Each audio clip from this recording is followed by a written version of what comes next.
Cabin Sports Radio. Here comes the siren. I want to go higher. Oh, my goodness.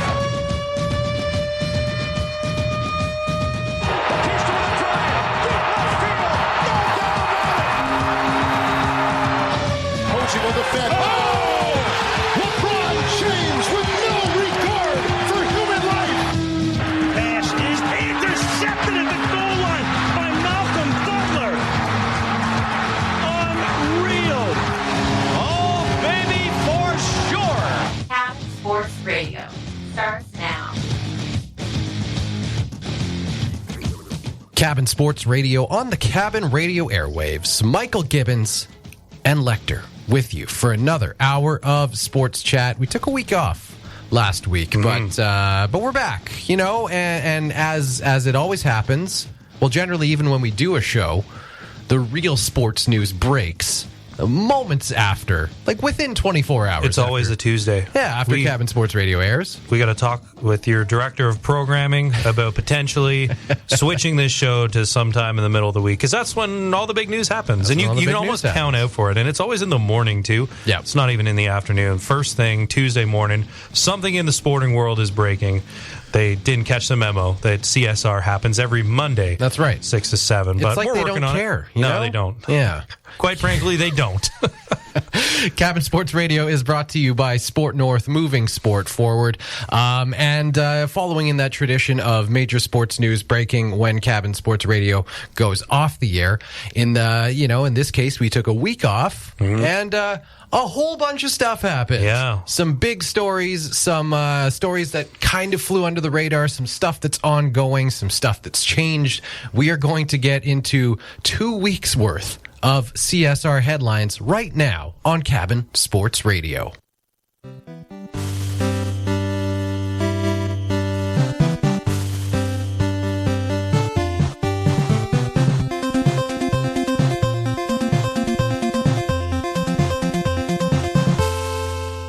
Tiger Woods is recovering following a single vehicle accident over a week and a half ago. The former world number one golfer was found unconscious after his vehicle went off a California highway. Woods had to have major leg surgery following the crash and is staring at a pretty lengthy road to recovery. It sounds like it's going well so far, though, from everything I've followed. And I've just kind of been following bits and pieces here because, I mean, you know, when something major happens to Tiger Woods, whether it's positive or negative, you're gonna hear about it, and you're gonna get pieces of information here and there, whether or not you're even actually looking for it. This obviously no different. All over the news. Yeah, Tiger Woods in a rollover accident, and I mean generally, anytime there's a rollover, you know it's pretty serious. Different circumstances than the previous, what would it have been now, like 8 years ago? The last Tiger Woods car-related incident. Yeah, leaving the household when he probably shouldn't have. Possibly getting chased by his now ex-wife with a putter. Oh, yeah. Something to do with that. There were some hard beverages involved, I think. Perhaps some pain medication. Yeah. This is a entirely different situation, which is good. Obviously, still not ideal. Being in any sort of car accident, specifically one that has resulted in major injury to his leg. But it does sound like Tiger is recovering well. Yep. I have to be honest, I haven't looked too deeply into it, so I don't really know what the extent of the leg injury was.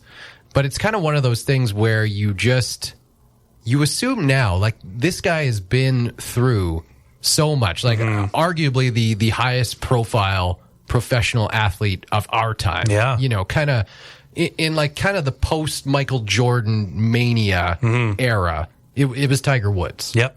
Like he was the it kid. Certainly, after Air Jordan, it was he was the Nike brand. Yeah. As far as pro athletes go. And so anything that happened with him, you couldn't escape that sort of news. And so now that, he has pretty much done it all in the world of golf professionally, successfully, and then went through the absolute meltdown of his personal life that just got splattered all over the mainstream media for everyone to see, and then kind of worked to recover his identity a little bit, his profile. He really had to, and I mean, he really had to like step away and just like there was a major damage control. He lost sponsors. I think maybe even Nike was had dropped him for a little bit. I can't remember if that actually had happened, but he had definitely lost other sponsorships due to just the nastiness of what was going on in his personal life. And then when he recovered and got back onto the Pro Tour, kind of had recovered his form, and then did he win a Masters? He won a Masters again? Yeah. And it's, I was blown away by the redemption story of it. And everyone wanted to see Tiger win again. And it was kind of crazy, the fact that, despite the fact that seemingly everyone who had been a Tiger fan and a Tiger supporter, somewhat based on not only his prowess and his talent at the game of golf, but also his squeaky clean public image, in that you could, point your kids and say, be like Tiger Woods. He's a great role model. Then it turned out that was not true. It was interesting to see how people really rallied behind him after all of that in that Road to Redemption story. So all I can say now is if he can now recover again and win another Masters, you're going to have people just climbing all over themselves to write a movie about that. Oh my God. When you're talking about individual sports, Tiger Woods, I think, really is in his own stratosphere. And even when you talk about the pioneers of the game of golf, like the Jack Nicklauses, the Arnold Palmers, they're still not on his level in just the branding of the game. Like he put the sport of golf on the map. Absolutely. I still remember playing EA Sports Tiger Woods 2005. It probably would have been. Who would have ever played a golf video game if it wasn't for Tiger Woods? On the PS2, I think it was. I played way more than I care to admit. But he merchandised the game. He in terms of branding, just put it on the map, and became hugely successful, and earned a lot of money because of it. Obviously, his really close ties with Nike. So has had the highest of highs, the lowest of lows, after, as you alluded to, all of his personal discretions sort of coming to the surface. And there was a question about, can he catch Jack Nicklaus and his 18 major titles, and was absolutely on track before all of this became unraveled for him. The Masters, I believe, was his 14th, and that was after, let alone all the personal things that were going on. He had a lot of injury issues going on as well. He's had back issues for years back, now. knee, you name it. He's had some pretty major surgeries, so he's been hampered with some significant injury issues for the past couple of years as well. Honestly, until that, I don't think people really thought of the toll that golf actually takes on your body. You never would. It just, even to call it a sport for the longest time, people kind of scoffed at it. It was like, it's barely a sport. Like, it's a leisure activity. You leisurely walk up and down the course. You take a shot like once every 20 minutes. But I mean, if anyone proved it, it was Tiger Woods. And the guy has been in incredible shape. For his entire career. And then, you started to hear about the injuries piling up. And it's just, I think, until you heard about that, Tiger Woods, like a premier athlete in the world of golf, you compare it to like a guy like Phil Mickelson, who has been, at the top of the golf world as well for, the better part of the last like 20 years. Doesn't quite look like Tiger Woods. Not quite, nope. But and then so then when you heard about all the injury issues, it was just like, oh, okay, maybe golf does take a toll on your body. Just to touch on the video games. I know I said like no one would ever play a golf video game if it wasn't for Tiger Woods. I'm doing a disservice to Lee Carvello's putting challenge, but nevertheless, we can move forward. Tiger Woods. And obviously joining the pro tour at a really young age too, so that it takes its toll physically over a long period of time like that, and changed the game in terms of how aggressively he played. He's probably generating some pretty severe club head speed. He's got a pretty nasty swing. He can hit the ball pretty hard.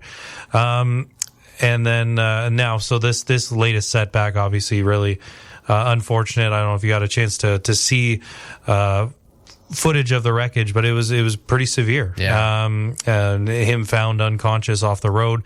So speedy recovery to him. Kind of nice to see how the golf world paid homage to Tiger on Sunday. Everyone wearing Sunday red. Yes, as part of the final round of the tournament would have been last weekend ago now.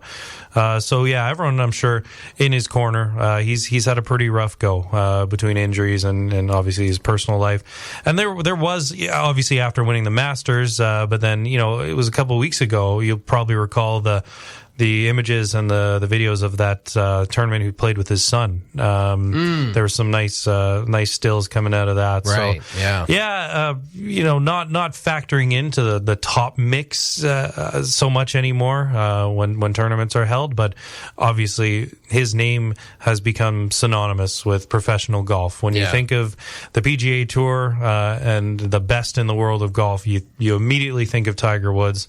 And even still, he still puts the sport on the map. So speedy recovery to him. Hopefully he's able to put this behind him. We know he can because he's done it before, and hopefully we're seeing him soon. It's kind of funny to think back to like the late 90s, early 2000s which I was alluding to earlier, the Tiger Woods still had that squeaky clean image, and there was always jokes being made about how kind of dull he was. Personally, and people were like, I'd love to see he's too robotic. Like Chappelle's show back in the day was making jokes about how he's just like a kind of a stiff, right? And ever since that time, I know there have not been a whole lot of dull moments in the world and the life of Tiger Woods.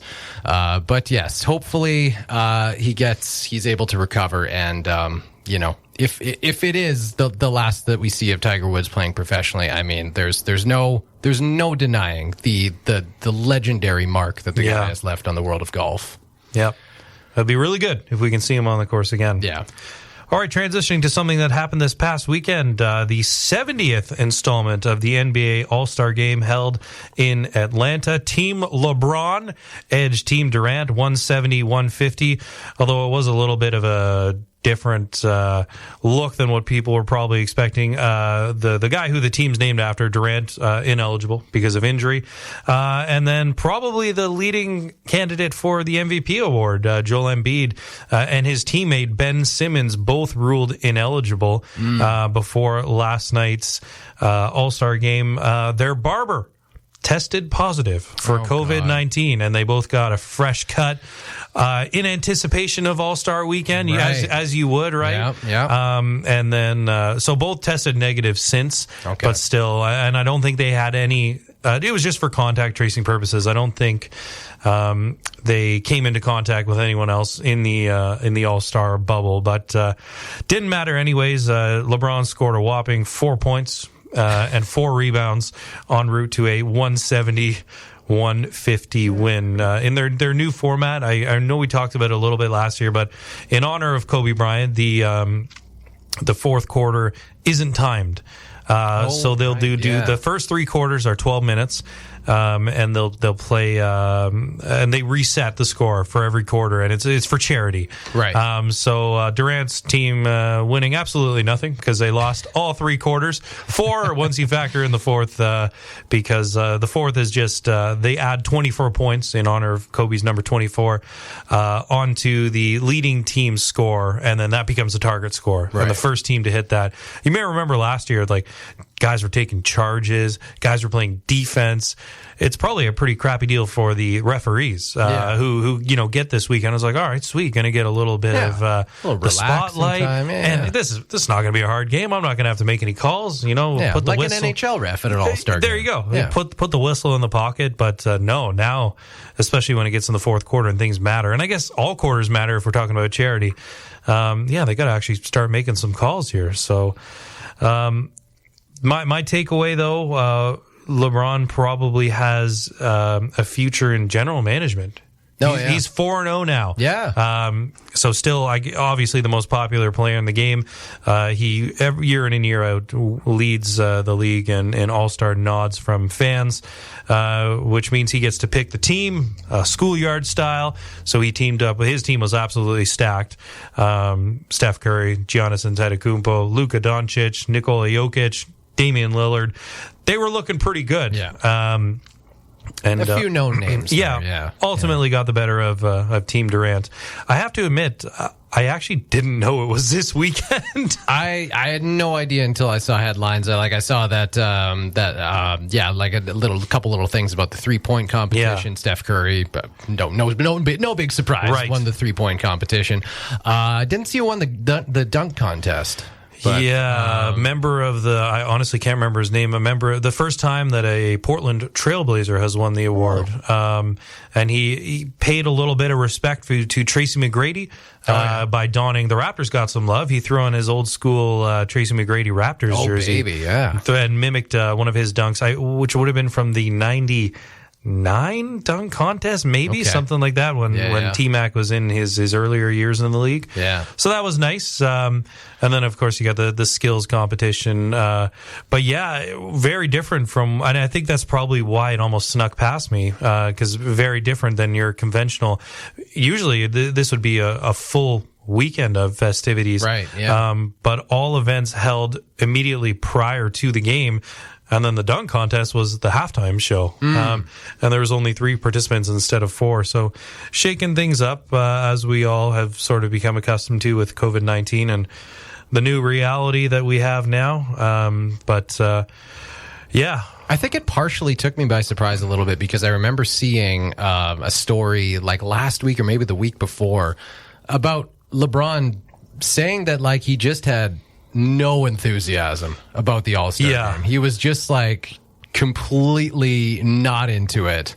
And I can't even remember why. I think it was just like everything going on, like having to play not in front of. I think that was the big thing, not having the fan atmosphere there. Yeah. And he was just like, like why are we adding this, this additional thing? Like, isn't it enough that we're playing a season in these weird times? Do we really need to do the All-Star game thing? But so, despite that, still having his own team LeBron, that in my mind, I know didn't quite jive. It's like, this guy doesn't even want to be here, but he's got a team named after. And he was asked about that after the game last night. And I remember Kawhi Leonard sort of echoed those sentiments too, taking it a little bit further, even saying that the league is prioritizing money over player safety, basically, by going forward with a heavily commercialized event like the All-Star game. Adam Silver, the commissioner, was in attendance as well. But yeah, basically what you're doing, and they avoided a scare, thankfully, with Joel Embiid and Ben Simmons both not being able to play. Right. But, so these players are all coming from different bubbles. At least, in a standard week, you might play 3 teams. Right. And they're all within their bubble. Your team is within your bubble. Now we're taking guys from, let's say, 15 different teams altogether, bringing them together to play a game. And, obviously they're going to be high-fiving. They're actually playing defense, so there's some contact. Bunch of unnecessary flights. Yeah. It is a strange decision. Like, you would think if any year you're going to forego the All-Star game, it would be this year. Obviously, like you mentioned, they made a few adjustments doing the dunk competition at halftime, just kind of combining it all into one rather than making it the traditional weekend extravaganza. So obviously some accommodations being made there, but still, it's just... it really, like, Yeah. come on. And it would have been really weird playing a game like that with no fans when you've got the brightest stars all under one roof, putting on a show, and you don't have an audience there to take it all in. I honestly don't even know if the NHL is I'm doing an not sure, All-Star game. and it might be maybe that's why it slipped past us, because it's not being as advertised as it would in years past. Right. To be honest, it just slipped right past me, and then before I knew it, I was tuning in late to catch the end of or at least the second half of the All-Star game. And yeah, to your point, I haven't heard anything to date about the NHL and what their plans are. That would be, now we're talking about cross-border play, so I imagine maybe it's something that's not even in the works. Frankly, I don't think anyone's actually asked. I don't think so. No. Nobody particularly concerned about the NHL All-Star game. You know, even when it is a normal year, things are going to go as planned. So yeah, that's interesting. I don't know. It'd be interesting to hear what LeBron and other high profile NBAers after the fact kind of think about it. Yeah, like you say, once it kind of sets in and you're like, why are we even here? Yeah.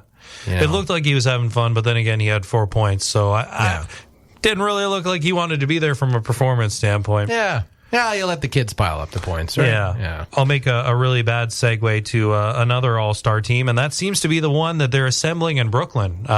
So after swinging a trade for James Harden mid-season, you bring Kevin Durant and Kyrie Irving, both healthy at the start of the season anyways. So they're on the roster. Harden gets added, and now they've gone out and signed Blake Griffin. So Blake Griffin bought out by the Detroit Pistons. Was this a move people saw coming? I think so. He was pulled. He hasn't played for a number of weeks now, and there's been a lot of former NBA players in the news lately, just because they like to impart their wisdom, if you will, talk about how soft this generation is. But that seems to be, transcendent across all sports. You gotta poop on the previous, the next generations of players to come, because these kids don't know what it was like. Yeah, just remind them. Back in my day, I had to walk to games. That kind of stuff. But some of the former players, I think Kendrick Perkins, one of them. Speaking about the double standard. So, if a guy comes out and requests a trade, well, he's the enemy. And Kevin Durant has shared some of these, LeBron too. So if a guy comes out and requests a trade, he's immediately labeled as, an enemy to the franchise, a selfish guy. Yeah, he's sold out. Yeah. He wants out from his team. Right. When a team shelf someone because they want to shop someone and they want to protect their assets so they can get a bigger return, well, no one blinks an eye, because it's this whole manager-player dynamic and no one's going to question it. Anyways, so the Pistons, that's what they did. They took him out of the lineup. Yeah. He hasn't played in weeks now because they were trying to find a suitable trade partner. The issue with Blake Griffin is the size of his contract. Even though his play and his athleticism has left him, which is kind of sad to see. He was a marquee name. Like 4 or 5 years ago tops. He was one of the headline NBA guys. I remember the windmill dunks over top of players. It was just Blake Griffin was being bandied about as the next big thing, the next monster dunker. And he's really just fallen off the map. Yeah, his athleticism unfortunately has left him. Took some heat in our basketball group chat a couple of weeks ago because I think I just picked the shortest guy on our team and I said, hey, this guy's got the same amount of dunks as Blake Griffin in the last 400 days. And they said, well, I don't know why you'd pull my name out. Use yours. You're 6'5". You should be the one dunking, idiot. Which is totally fair. Totally fair. But it's crazy. It's true. It's been over 400 days since Blake Griffin dunked a basketball, which is just unheard of because we can still remember the highlight reels from his days in Lob City with DeAndre Jordan, who he's now reunited with in Brooklyn, and of course Chris Paul.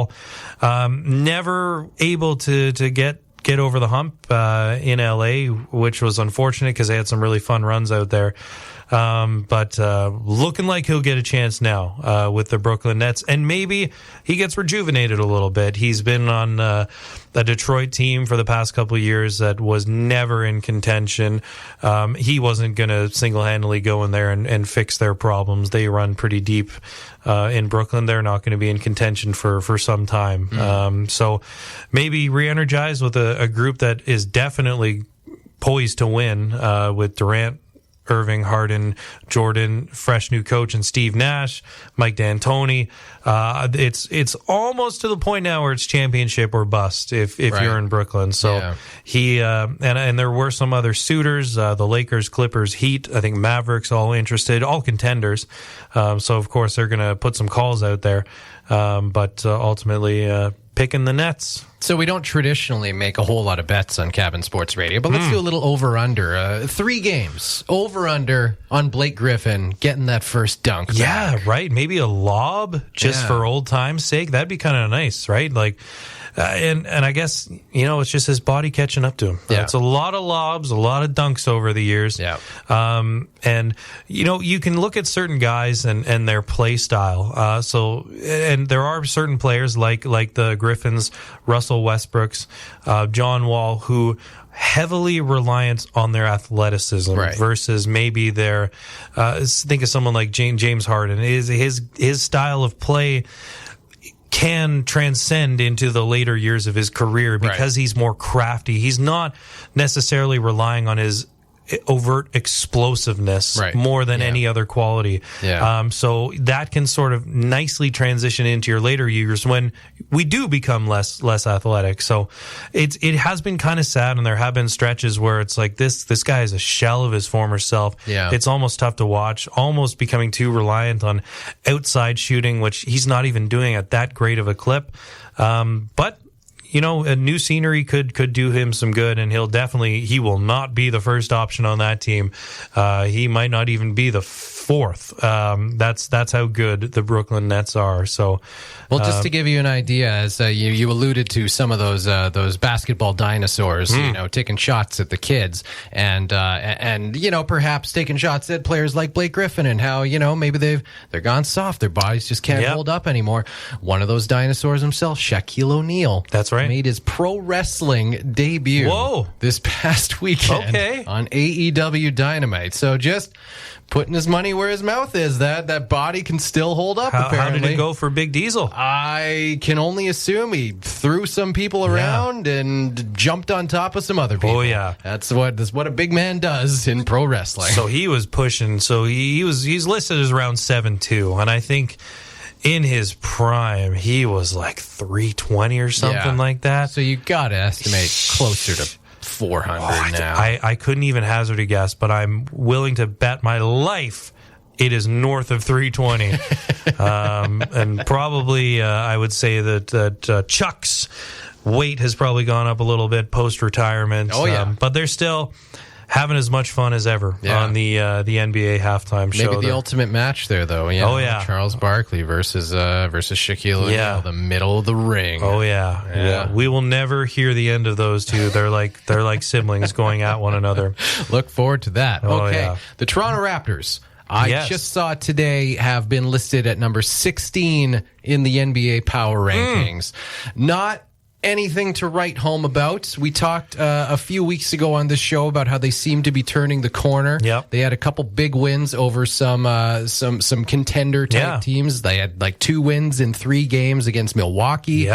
Since that time, they've lost 4 of their last 5. Things are starting to cool down a bit. They're still 2 games below 500. They're still kind of in a position where if you put together a little win streak, you can leapfrog like 3 teams in the Eastern Conference standings there and put yourself into like 5th or 4th place potentially. But Kyle Lowry has sold a little real estate. Raising some eyebrows. His mansion in Toronto valued at, I think I saw the number $5.2 million, just a couple bucks. Just a couple.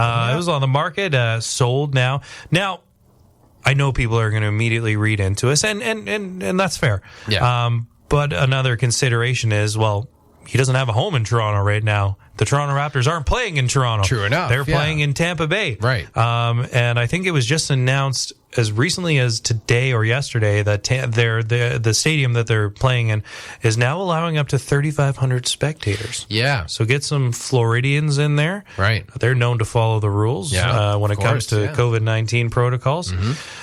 So that's exciting. They get a little bit of a home flavor. They get to play in front of some fans who hopefully are some Toronto Raptors fans and not just away fans. But yeah, that's a consideration. The fact that, well, they're not even playing in Toronto right now. Does he need to keep his real estate in Toronto? So not as much to be read into that as you would traditionally think in any normal year. But it's still, I mean, that the fact that the team has kind of cooled off a little bit and now is in a little bit of a weird kind of limbo state. Like you're in a playoff spot, but you're barely in a playoff spot. Do you think you really have what it takes based on what you've seen to this point to make a deep enough run to make it worth it to hold on to Kyle Lowry rather than potentially shop him around and bring back some really useful future assets? And we know how top heavy the Eastern Conference is, and the game will change completely as soon as the NBA playoffs start. The Brooklyn Nets are going to be virtually impossible to go through. What team is going to beat them 4 times out of 7 in the Eastern Conference? Right. The Milwaukee Bucks, they'll probably figure the thing out. They're working on different defensive schemes. They already lost, the Raptors did, to the Celtics in last year's playoffs. They're not doing quite as well out of the gate this year. Yeah. But they're kind of one of those teams that are, you put a couple wins together, you could potentially leapfrog the Celtics. But if you had all kinds of issues with them, a team that has matured a year, in theory, has improved a year with all their young stars. Yeah, but you lost to them last year, and they're not even faring that well this year. How do you think you possibly have a chance against Milwaukee, Philadelphia, Brooklyn? Good you mentioned Philadelphia, who has the MVP frontrunner in Joel Embiid. And we're also not even at the trade deadline. So some of those teams might bolster their lineups even further. And if I'm a rival team, I'm looking at Kyle Lowry because he's a proven winner. He can go on any team and turn them in from a good team to a great team just like that. Probably the best floor general in the Eastern Conference, in the game even. He just commands the game. He's not going to light you up on the stat sheet. He can, but he won't every night in and night out. But he can win games in other ways, even if he's not lighting you up. Yeah. So I think a name to definitely keep an eye on. There is definitely a logjam in the Eastern Conference. There's a lot of teams hovering around 500. So like you said, it's just a couple games here and there could catapult you up into a top 4 spot. But it's time to start having some honest conversations if you can actually emerge from the East.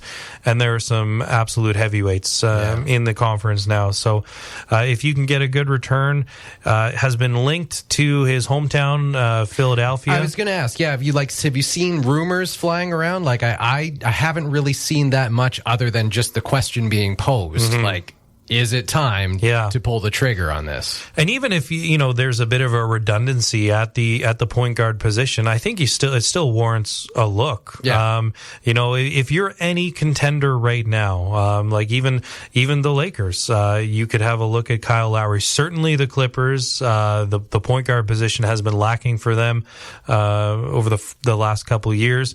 The Dallas Mavericks are probably interested. Miami Heat would come calling. Definitely the 76ers, though, and there is the hometown connection for Kyle Lowry. He would probably want to go to a place like Philadelphia, and they're poised to win. They've got one of the best players in the game in Joel Embiid, and then obviously Ben Simmons as well. They've surrounded them with some really good shooting.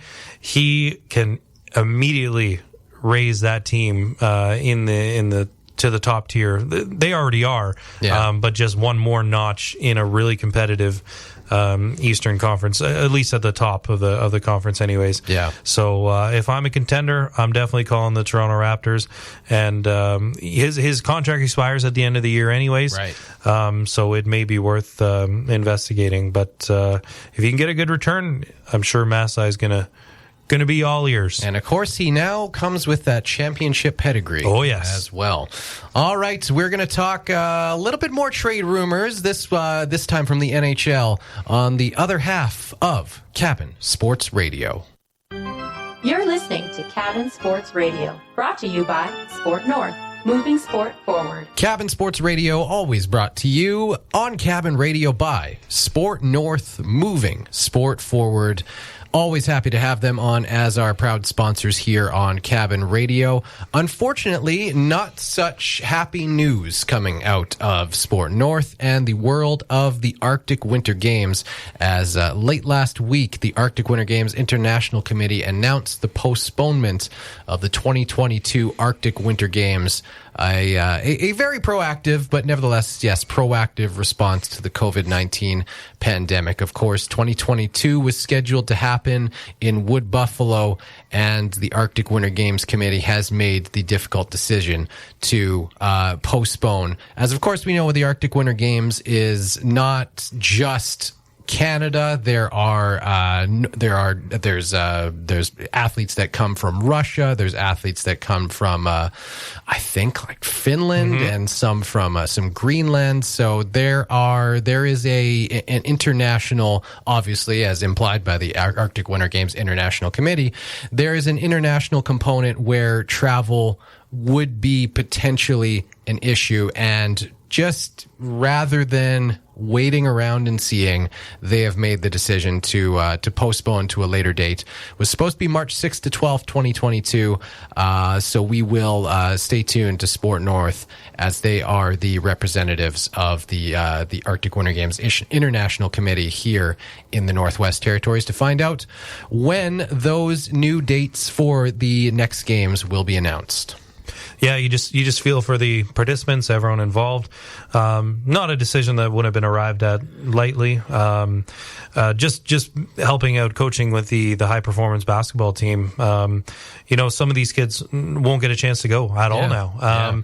One of them, even on the youngest side of our team, not able to go last year, of course, when it was postponed. And then with news now that the 2022 games are bumped back. Same thing. So now, they're looking at maybe their senior year. That's when they get a chance to go, after not being able to this year and early next year. So you just feel for them. Challenge Cup, obviously, being put off this year. No Spike It, no Super Soccer, no track and field. So all these, major youth sporting events, put on hold for the time being, as we still grapple with the COVID-19 pandemic. You just feel for everyone involved, but mostly the participants. For so many people, you see the trading of the pins, and you get the custom jackets. Friends of mine still walk around with theirs, and they're young adults now. Not an easy decision to come to, but you just feel for all those who will now miss out. And just with regards to the Arctic Winter Games specifically, like, what a difference a year makes. Yeah. When around this time last year, just before the pandemic really hit, and about a week ahead of everything shutting down. Yeah. I remember being at the Woodyard and celebrating a friend's birthday. Yeah. And hearing the announcement that the 2020 Arctic Winter Games were being canceled or postponed or whatever. They weren't happening. And I remember sitting around with friends, shoulder to shoulder, and saying, man, like that seems like they're really jumping the gun on that one. And then a week later, it was like, oh, okay, the whole world is shutting down right now. So that was probably the right decision. And then, fast forward a year, and we're postponing next year's Arctic Winter Games, and you look at it and you're kind of like, it makes sense. It's absolutely bizarre, and we don't really need to go into length about the bizarre times that we're living in, because we all were well aware. Yeah, I think I was in a fully packed gym at St. Pat's High School for a volleyball tournament. When it was announced, I think one of the kids told us or something like that, and spit on the floor. Yeah, that's right. Yeah. And that was it. That was the last time we played organized sports to that capacity with that many. We got without a care in the world, right? A full gym of people. Yeah, that doesn't happen anymore. So life goes on, and it will have to go on for Habs' former head coach. Oh, that's an all-star transition, Claude Julien. Oh, now that he has been dismissed by the club. In addition to assistant coach Kirk Muller, announced by the club, since we had our last episode of Cabin Sports Radio. So Montreal making some adjustments now. This one kind of caught me, though, because I don't think it was announced at the same time as Julien and Muller. But apparently, they also turfed their goaltending coach mid-game. Yeah. Did you hear? Was that against... I don't know who it was against, but it was like maybe a few days later. After that, and just one of those strange things. Every once in a while you hear about a trade being made mid game and a player being pulled off the ice. Sorry, I know it's midway through the second period, but you don't play for us anymore. Yeah. So Bergevin just walks into the dressing room in between periods. Can I talk to you for a second? Yeah. Everyone, what's going on? Comes back jobless. So, I don't know. Obviously, the Canadians really, really hot out of the gate. Yeah. They looked pretty good in the North Division. They're still in the mix, though, pretty firmly, but maybe it's just a case of needing a new voice. That's what Bergevin said afterwards. It caught me by surprise, I have to say. For me, too. At no point during this season did I feel like this was like a pivotal season for Claude Julien. Like, obviously the moves that the Montreal Canadiens had made in the offseason, they were clearly a team that was looking to make a major step forward. And I felt like they had positioned themselves very well to do that. Like you mentioned, they had a very hot start. Yeah. Went into a pretty good slide for a little bit there. But it surprised me, nevertheless, to see Claude Julien given the axe. I don't know why. I just did not. And I mean, that is a traditional kind of first response move when things aren't going well and you want to shake up the team and, make a statement. Yeah. Because, I mean, you can't fire a team of players. No, you can't. The head coach is always going to be the first one. The fall guy. In the line of fire. Exactly. Yeah. But nevertheless, that really caught me by surprise. And I guess maybe that's exactly what Marc Bergevin was going for. A major shakeup when it's like, this team is not playing up to their standards. We know that they should be in contention for that number 1, number 2 spot. And when they started to lose ground behind the Toronto Maple Leafs, you kind of gotta...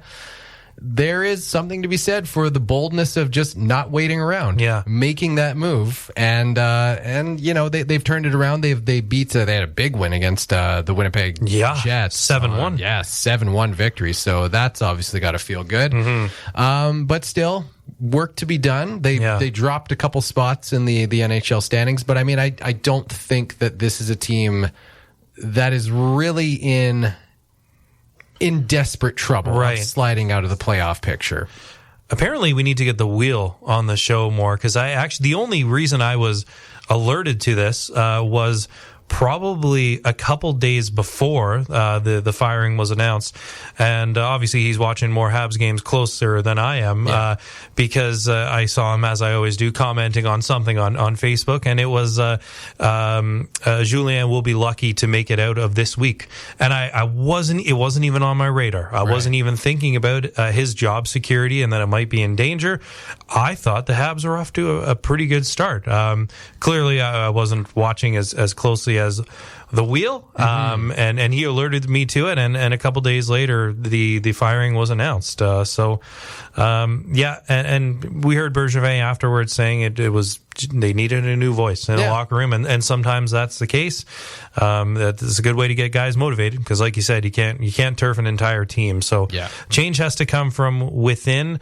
I don't even know if there's a trade deadline for this season, but prior to the season, Montreal was pretty active anyways, bringing in some fresh bodies and paid immediate dividends with Toffoli and Anderson. So maybe they can change from within. Goaltending has been an issue, though, so maybe that explains the change there. Really pedestrian numbers from Carey Price again, getting some pretty good backup goaltending from Jake Allen, as we kind of expected they would. Yeah. But you'd like to see Carey Price's numbers up a little bit, I think. And it just wouldn't be an NHL season without that annual calls to, is it time to trade Carey Price? Oh, yeah. We'll see it. He always figures it out in the end, and by the end of the season has pretty good numbers, but it just would not be a Montreal Canadiens regular season if there wasn't that mid-season. I don't know. I think Carey Price is done. He's done. His days are numbered. Greatest goalie of our era. I don't know. I think he's done. Yeah.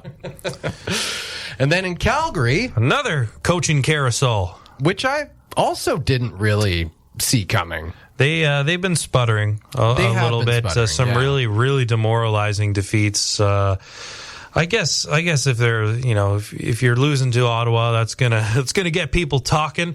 And they had a couple bad defeats there, but Jeff Ward on his way out, and I guess Flames fans are hoping a third time's a charm. Yeah, bringing in Daryl Sutter as his replacement. I believe unfinished business. I believe he will make his coaching debut for the third time tomorrow night. So I don't know if he was in the States before, but I think he's got to clear some brief quarantine period. Right. Yeah. But I mean, even just like a province to province thing. I don't know if he resides in Alberta full time, but if right, it's probably something to do with that.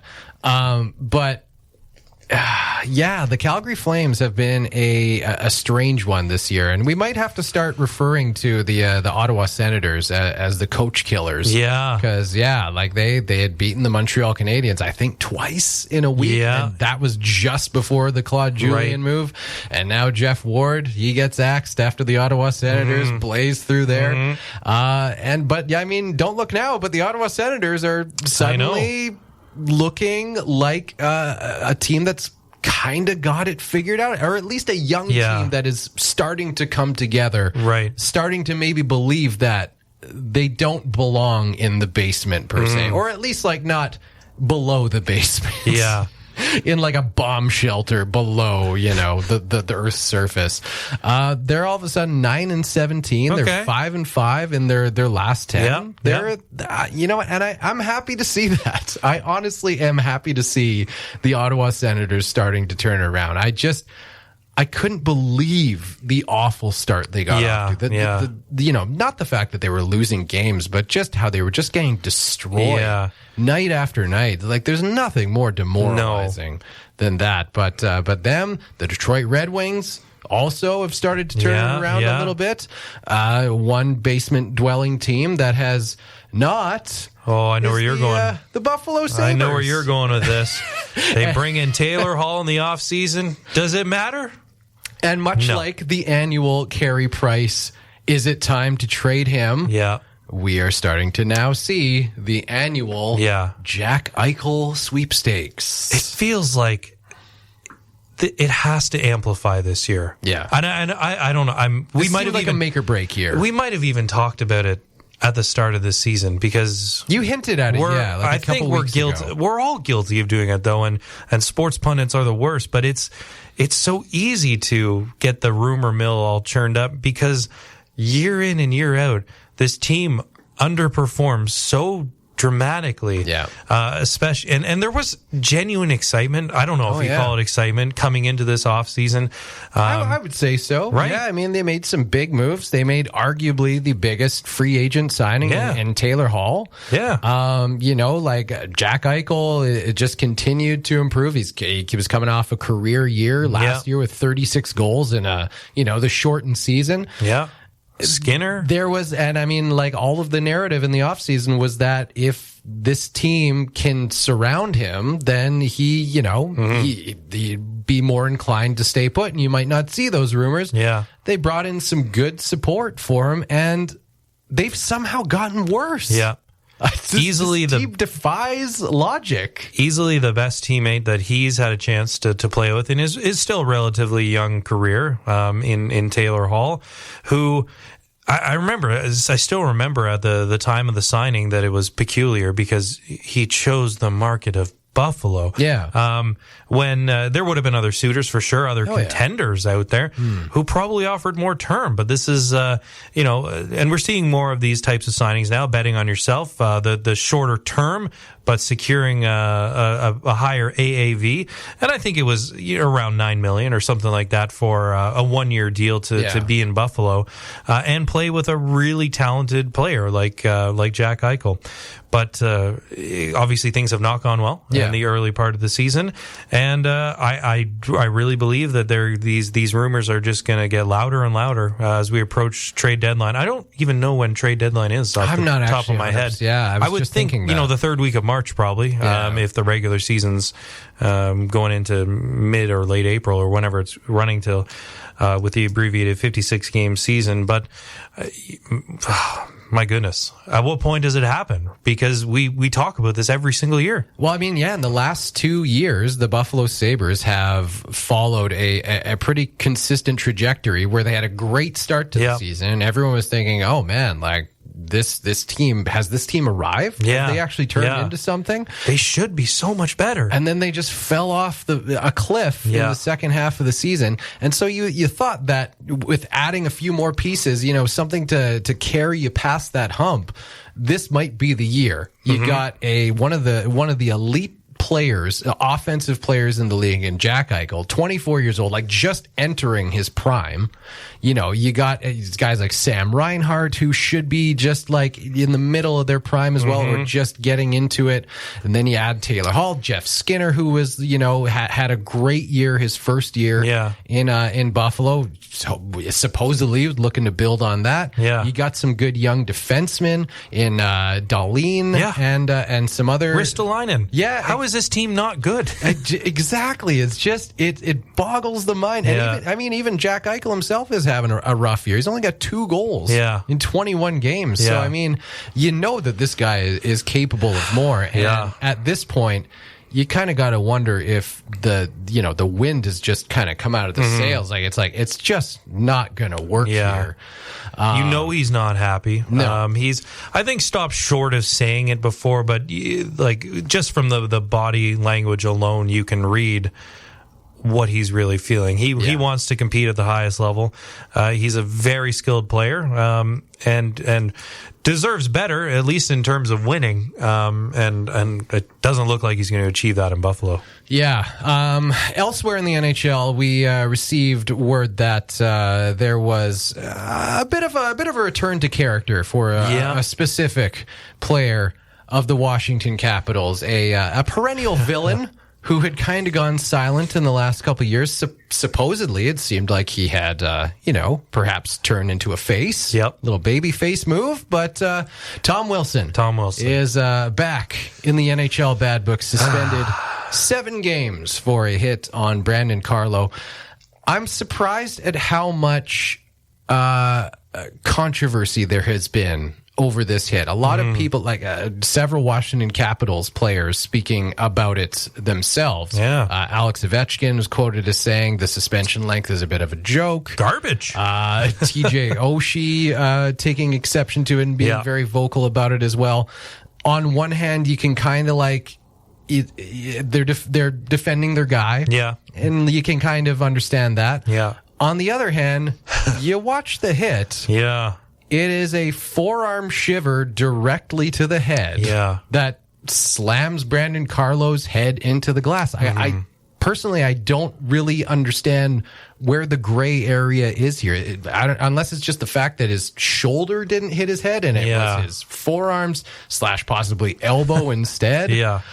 I don't really, and part of it is people are saying that that reputation and the repeat offender maybe is being overplayed a bit in consideration with the 7 games because he apparently, and I didn't know this, or I didn't remember anyway, that apparently he hasn't been suspended in the last 2 years. Okay.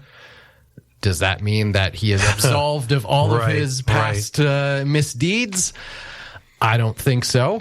But that seems to be one of the sticking points, that they're coming down a little hard on someone who has supposedly kind of reformed the way they play and cleaned up their act a little bit.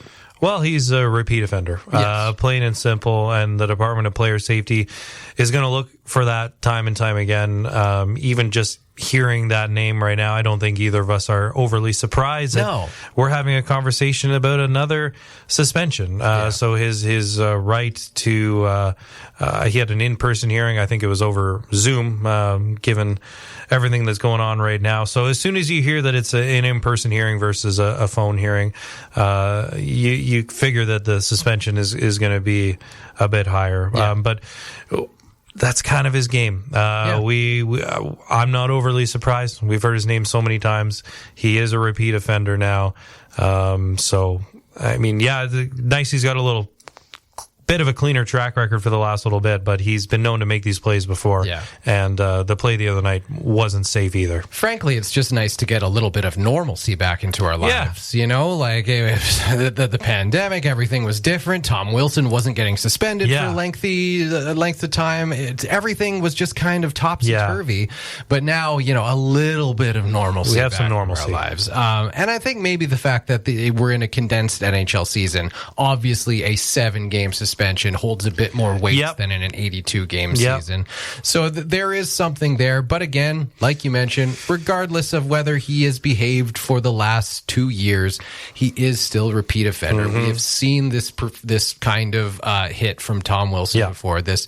And, you know, at first, all I saw when I looked up the clip was just like, you know, the play immediately preceding the hit and nothing before. I don't know if you've seen the kind of the extended play of what ended up in that hit. I don't think so. So he had got him and Trent Frederick, who has also been making a name for himself, trying to bizarrely fight Alex Ovechkin in that series with the Boston Bruins and the Washington Capitals after corkscrewing Ovechkin into the boards. Ovi was pretty upset about it, and this Frederick kid decided, probably drop the gloves. I mean, you know, we're on even footing here, right? I have like 3 career goals. You have like 700. You know, we're probably 5 minutes each. That's a good trade-off for both teams. And then Alex Ovechkin responded later in the game by giving him a little wahoo between the legs there. Nice. That is something that people are questioning as to why he didn't maybe get suspended for that. He did get fined, I think, $5,000, which I think is the league maximum for an infraction on the ice. Nevertheless, I feel like Patrice Bergeron maybe needs to have a little chat with his young player there. But so there was Wilson and Frederick had gone at each other a couple times. They had a couple heavy collisions. Frederick got the best of them on the second one, and so Wilson went back into the other end of the ice, fired up, looking to hurt someone. And I think that is probably being factored into this as well. If you take it as an isolated hit, it's still not great. But if you take it into the context of the entire shift that had happened, you kind of get a sense of where his head was There was motive. As he was, going in to make that hit on Brandon Carlo. And I think I would have to think that has factored into the 7-game suspension. You know, if you just catch a guy by accident a bit high, that's one thing. You might get a 1 or 2 game suspension, but I think there was the thought that there was motive and there was intent to hurt behind that hit. Yeah, a forearm shiver to the head will do that. Yeah, it will. And I can't say I really have any issue with the suspension length. I think it's appropriate. And again, just thank you to Tom Wilson for just bringing a little bit of normalcy and consistency back into our lives. Eichel's not scoring, but he's still getting suspended. There's a little bit of normalcy here. We'll wrap up the show by on a bit of a down note, unfortunately. Yeah, the passing of Walter Gretzky, Canada's hockey dad. Yeah. Obviously, the father to the greatest to ever do it. Wayne Gretzky passed away over the weekend, so just before the weekend, I think. But Hockey Night in Canada, as they do, with some really nice tributes to the whole Gretzky family. I don't know if you got a chance to see some footage from the funeral. Wayne Gretzky saying that the whole world would be a better place if people were more like my dad. Yeah. But everyone has a story. Everyone who's come Seems across like that, him yeah. has a story of just the most humble, down-to-earth guy. It didn't matter who you were at a hockey rink. He would go and bring a coffee or bring you a donut or share a story or have something to say and just treat you like a human being. So, yeah, certainly one of the giants of the game, but I think known best for being Canada's hockey dad. That's who he was. I really liked Ron McLean's take on at the end of one of the segments as they were talking about Walter Gretzky passing away. He mentioned, it was kind of like a philosophical hockey question, if you will, that being who had more assists over the course of his life, Wayne or Walter? Mm-hmm. And I thought that was really nice. Yeah. It was really, really fitting a way to wrap it all up and kind of put into context. Yeah, just the kind of person, the giving nature of Walter Gretzky, and just why he was so beloved. Beyond just being the father of the greatest hockey player of all time, he really had that selflessness to him, and where you didn't, it wasn't even necessary. He just went above and beyond, and like you say, it seems like everyone who ever came into contact with him, even if it was just like the briefest, he made an impact on everyone that he met, and there's not much more that you can ask than that when you have that kind of a pedestal and that kind of profile. So, yeah, very sad, the passing of Walter Gretzky at 82 years of age. And you mentioned a giant in the world of hockey, a literal almost giant in the world of football. Also passing away. I don't know if it was the same day or the day after, but the announcement I saw, like almost in rapid succession. Yeah. And almost kind of flew under the radar in comparison. You've seen lots since then. Yeah. But just when you pass away the same day as a Walter Gretzky, there's that natural kind of shadow, but nevertheless should not be without mention and remembrance that Chris Schultz, everyone knew as Schultz, 61 years old, young, heart attack, so young, yeah. Obviously, with roots in the Canadian Football League, National Football League, a TSN analyst, he was our go-to guy for football. Yeah, I really enjoyed watching him. Knew the game inside and out. So that, same thing that came across the timeline. I think I saw his name trending on Twitter and was really shocked to see, like you said, such a young age, 61 years old, of a heart attack. So another really big loss. And just in the same type of light, same type of character, the kind of person who just never had anything negative or to say about anyone. Just one of those nicest people with a giant heart. Yep. It's a cliche to say, but larger than life personality. Everybody loved Schultz, and there was nothing fake about the guy. No, just absolute genuine sweetheart. Yep. You could see it on the screen. 100%. You could see it in the way he interacted with his co-hosts. Whether it was talking NFL or the CFL on TSN panel. Milt Stiegel had some very nice words to share about him, about how he was kind of like his big brother in his first few years as he transitioned from professional football into his broadcasting career. He said Schultz really kind of took him under his wing. Yeah. I saw a friend of mine from Winnipeg who worked for a time as a media liaison with the Winnipeg Blue Bombers, now a radio host at 92 City FM in Winnipeg. Dave Turnbull shared a nice little story about Chris Schultz when the Winnipeg Blue Bombers had hired Paul LaPolice as their head coach. And Lapo and Chris Schultz were really good friends. He received a phone call, and it was Schultz on the other end. And he just said, "Hey, I just want to congratulate you guys for hiring Lapo. That's a really great hire." And Dave responded saying, "Oh, I had nothing to do with it, but thanks. Thanks, Schultz. Thank you. Appreciate it. Yeah. And that's just the kind of the guy he was. He'd go out of his way to make sure that people felt good and people felt special. Yeah. Absolutely big loss there with Chris Schultz. So that's a sad way to end the show. Yeah. But I think that is all we have time for. So we will we'll leave you on a bit of a more, well, I don't know about a positive note, but a funnier, lighter note. A lighter note. Yes, for your moment of zen. Unless you're an Oilers fan. Unless you're an Oilers fan. Sorry in advance. If you're a regular listener to the show, then you know there are few things that Mike and I like more than hockey players calling out just being honest in post-game press conferences. And Leon Draisaitl provided us with an absolute gem this past week. So we will say goodbye and leave you with that on Cabin Sports Radio. Your top players didn't produce much of anything in this series. Does it add to the frustration that you guys really didn't hold up your end of the bargain? No, we love that. We love going without a point in 3 days for sure. It's great.